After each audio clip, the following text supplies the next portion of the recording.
आप देख रहे हैं रोशन पाकिस्तान न्यूज़। मैं जनाब हासिल खान बजुंजो और उनके साथ तशरीफ़ लाए हुए वफ़द के मुअज़्ज़ज़ अरकान का खैर मक़दम करता हूँ।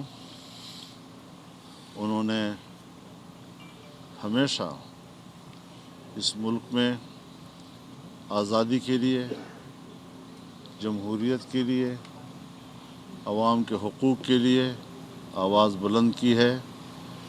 ये उनकी तारीख़ है और आज जिस जज्बे के साथ उन्होंने आज़ादी मार्च की हिमायत का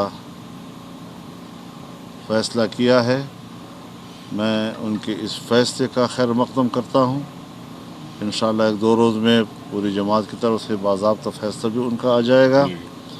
और ये बात बड़ी ही इत्मीनान बख्श है पूरी कौम के लिए कि तमाम हिज़्बी इख्तिलाफ़ आज इस वक्त एक पेज पर है। और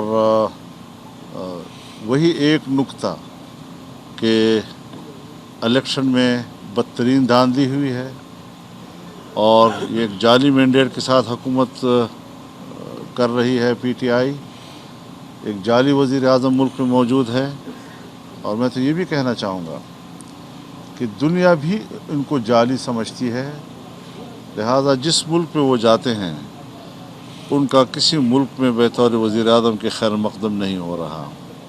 जहाँ वो जाते हैं उनकी मीटिंगें तभी मुमकिन होती हैं जब आर्मी चीफ़ उनके साथ होता है और उनकी उंगली पकड़कर वो मुल्कों में जाने की पोजीशन में रहते हैं। ऐसी सूरत हाल में यकीनन दुनिया ये समझती है कि ये कौम का नुमाइंदा नहीं है। और मैं भी पूरी दुनिया को ये पैगाम पाकिस्तान के तमाम सियासी जमातों और आवाम की तरफ से देना चाहता हूँ कि किसी मुल्क में उनके साथ बतौर वज़ीर आज़म के मुज़ाकरात न किए जाएँ। ये पाकिस्तान के अवाम की और पाकिस्तान के मसाइल की नुमाइंदगी और तर्जुमानी करने का कोई आईनी हक़ नहीं रखता। तो इस हवाले से 27 अक्टूबर को हम इंशाअल्लाह कश्मीरियों के साथ यौम सियाह के मौके पर यकजहती से आगाज़ करेंगे और उसके बाद हमारा मार्च शुरू हो जाएगा और पूरे मुल्क के तमाम काफ़िले 31 अक्टूबर को इस्लामाबाद में दाखिल होंगे।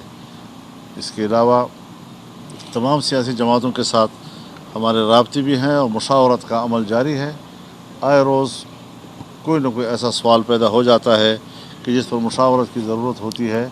हम अपनी जमात के साथ भी रोज़मर्रा की बुनियाद पर मुशावरत करते हैं।